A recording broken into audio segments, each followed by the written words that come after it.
dasham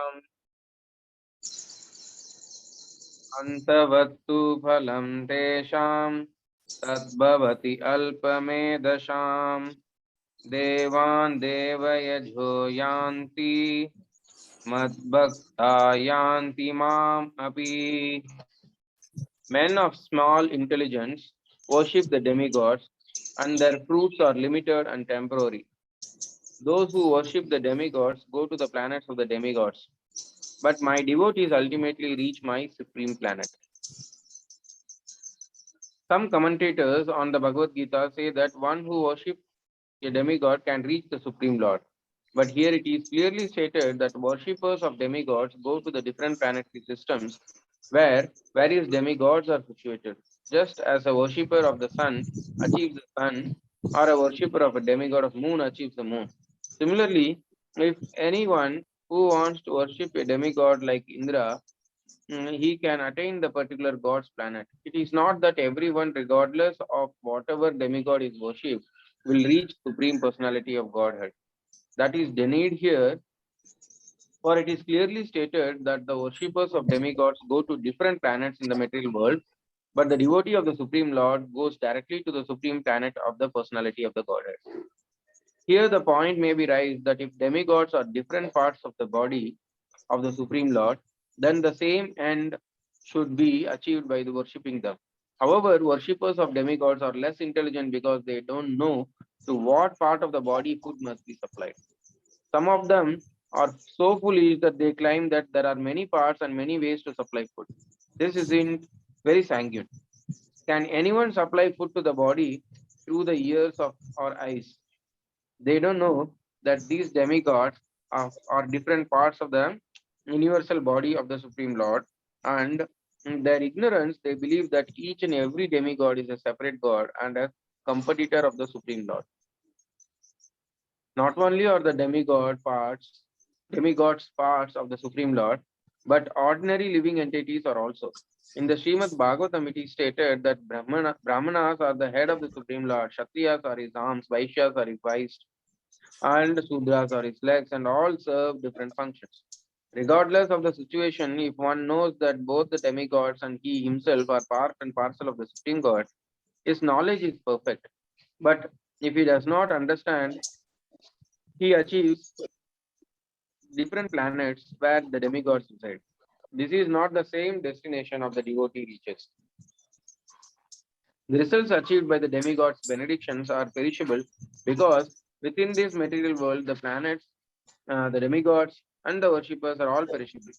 Therefore, it is clearly stated in this verse that all results achieved by worshipping demigods are perishable, and therefore such worship is performed by less intelligent living entity. Because the pure devotee engaged in Krishna consciousness in devotional service of the Supreme Lord achieves eternal bliss, existence that is full of knowledge. This his achievements and those of common worshipper of the demigods are different. The Supreme Lord is unlimited, his favor is unlimited, his mercy is unlimited. Therefore, the mercy of the Supreme Lord upon his pure devotees is unlimited. Hare Krishna. व्यक्त्यं व्यक्तिमापन्नं मन्यते मां बुद्धयः परं भावं जानन्तो मामाप्यमुत्तमम्. Unintelligent men who do not know me perfectly think that I, the Supreme Personality of Godhead, Krishna, was impersonal before and have now assumed this personality. Due to their small knowledge, they do not know my higher nature, which is imperishable and supreme. Those who are worshippers of demigods have been described as less intelligent persons, and here the impersonalists are similarly described. Lord Krishna, in his personal form, is here speaking before Arjuna, and still, due to ignorance, impersonalists argue that the Supreme Lord ultimately has no form.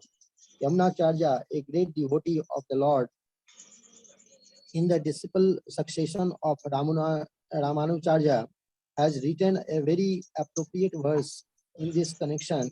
He says, Tvam Sila Rupa Charita Parma Prakash Prakash Tih Sattavena Sattvikatya Pravalayascha Sastra Sastra Prakhyata Dev Paramartha Vidam Matescha Naivasura Prakatyah Pravavanti Bodhum. My dear Lord, devotees like Vyasdeva and Narada know you to be the personality of Godhead.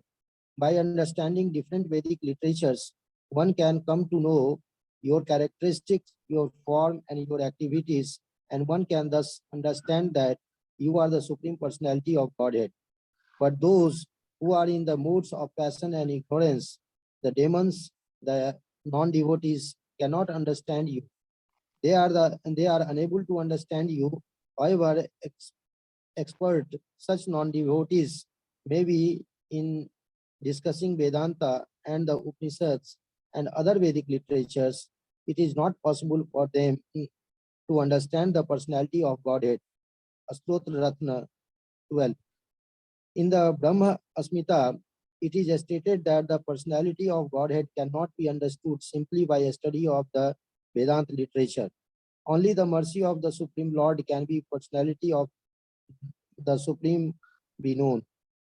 Therefore, in this verse, it is clearly stated that not only are the worshippers of the demigods less intelligent, but those non-devotees who are engaged in Vedanta and the speculation of Vedic literature without any tinge of true Krishna consciousness are also less intelligent. And for them, it is not possible to understand God's personal nature. Persons who are under the impression of that absolute truth is impersonal are described as abud, abudhaya, which means those who do not know the ultimate feature of the absolute truth. In the Srimad Bhagavatam, it is stated that supreme realization begins from the impersonal Brahman and then rises to the localized super soul. But the ultimate word in the absolute truth is the personality of Godhead. Modern impersonalists are still less intelligent, for they do not even follow their great predecessors, Shankaracharya, who has specifically stated that Krishna is the supreme personality of Godhead. Impersonalists, therefore, not knowing the supreme truth, think Krishna to be only the son of Devaki and Vasudeva, or a prince or a powerful living entity. This is also condemned in the Bhagavad Gita 9.11. Avaz Avaz Jananti Mam Dam Manusham Tanum Asritam. Only the fools regard me as an ordinary person. The fact is that no one can understand Krishna without rendering devotional service and without developing Krishna consciousness. The Bhagavatam 10.14.29 confirms this. Athapi te deva padma bhuja davya prasada lesang grita eva hi janati तत्वम भगवन महिमुनो न चन्य एकोपि चिरम विचिनम. My Lord, if one is favored by even a slight trace of the mercy of your lotus feet, he can understand the greatness of your personality. But those who speculate to understand the supreme personality of Godhead are unable to know you, even though they continue to study the Vedas for many years. One cannot understand the supreme personality of Godhead Krishna or his form, quality, or name simply by mental speculation or by discussing Vedic literature.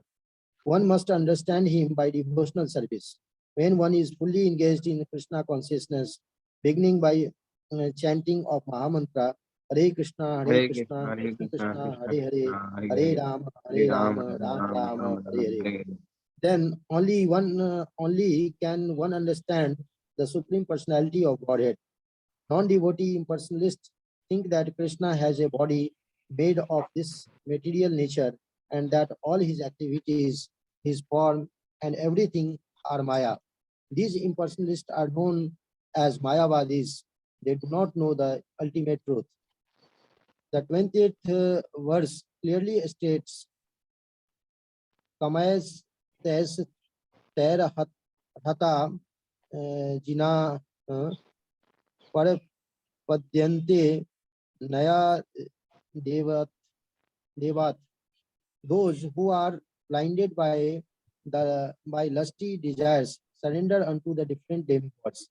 It is accepted that besides the Supreme Personality of Godhead, there are demigods who have their different planets, and the Lord also has a planet.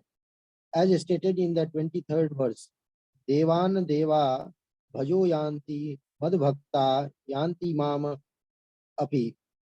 The worshippers of the demigods go to the different planets of the demigods, and those who are devotee of Lord Krishna go to the Krishna Loka planet. Although this is clearly stated, the foolish impersonalists still maintain that the Lord is formless and that these forms are impositions. From the study of the Gita, does it appear that the demigods and their abodes are impersonal? Clearly, neither the demigods nor Krishna, the Supreme Personality of Godhead, are impersonal. They are all persons. Lord Krishna is the Supreme Personality of Godhead and he has his own planet, and the demigods have theirs. Therefore, the monastic contention that ultimate truth is formless and that form is imposed does not hold true. It is clearly stated here that it is not imposed. From the Bhagavad Gita, we can clearly understand that the forms of the demigods and the form of the Supreme Lord are simultaneously existing, and that Lord Krishna is uh, Sachid Anand, eternal blissful knowledge. The Vedas also confirms that the Supreme Absolute Truth is Ananda Mayo Vyasat, or by nature full of blissful pleasure, and that he is the reservoir of ultimate auspicious qualities. And in Gita, the Lord says that although he is Aja, unborn, he still appears. These are the facts that we should understand from the Bhagavad Gita. We cannot understand how the Supreme Personality of Godhead can be impersonal. The imposition theory of impersonalist monists is false as far as statements of the Gita are concerned. It is clearly herein that the Supreme Absolute Truth, Lord Krishna, has both form and personality. Hare Krishna. Hare Krishna. Hare Mhm. It's time we need to close. Later.